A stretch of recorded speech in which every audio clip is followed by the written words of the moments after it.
তো এই স্বপ্নের মানেটা কি?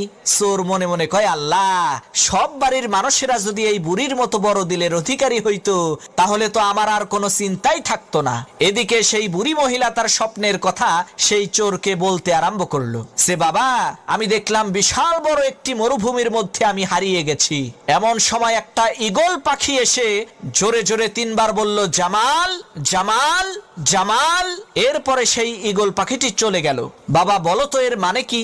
চোর মনে মনে চিন্তা করতে লাগলো, এই স্বপ্নের মানেটা কি হতে পারে? ইতিমধ্যে পাশের রুম থেকে সেই বুড়ি মহিলার একেবারে টকবগে জোয়ান ছেলে জামাল তার নাম জোরে জোরে শুনতে পেয়ে ঘুম থেকে উঠে ঘরের মধ্যে ঢুকে সেই চোরকে ইচ্ছা মতো পিটাতে আরম্ভ করলো। তখন সেই বুড়ি মহিলা বলল, হইছে, এবার থাম, ওর কৃতকর্মের ফলও পাইয়া গেছে।